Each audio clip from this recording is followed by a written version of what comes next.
सरांना मी लहानपणी शाळेत असताना पाहायचो. सर बोलायला एकदम उत्कृष्ट होते.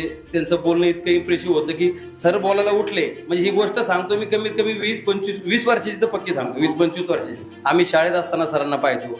सर बोलायला उठले की सर्व शांत व्हायचे, कारण सरांना ऐकण्यासाठी सगळेजण यायचे. आणि आज मी तुम्हाला इथं सर्वांना पाहतोय. मला लहानपणापासून अपेक्षा होती की मी सरांच्याकडे जायचं आणि मला भाषण करायला ज्यावेळेस मी शिकल त्यावेळेस मी सरांकडनं शिकणार. सरांच्याच मार्गदर्शनाखाली मी आयुष्यामध्ये पुढे वाटचाल करणार हे मी सरांना आलेला शब्द दिलेला आहे. कारण सरांकडं एवढं काही नॉलेज आहे, इतकं काही ज्ञानाचं भांडार आहे की जेवढं घेता येईल तेवढं कमीच आहे.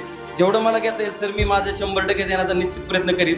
हे मी तुम्हाला इथं सर्वांच्या समोर ग्वाही देतो. जेवढं होता होईल. लक्षात घ्या, आपला जन्म हा फक्त आपल्यासाठीच नाही. सुरुवातीला आपला विचार करा, पण समाजासाठी जे बी काय करता येईल ना, जसं काय फुल ना फुलाची पाकळी करता येईल, गोरगरीब लोकांसाठी करता येईल, याचे सर्वांनी प्रयत्न करावा अशी मी मनापासून म्हणजे मला अपेक्षा आहे. नाही इथं थांबतो. जय हिंद, जय महाराष्ट्र.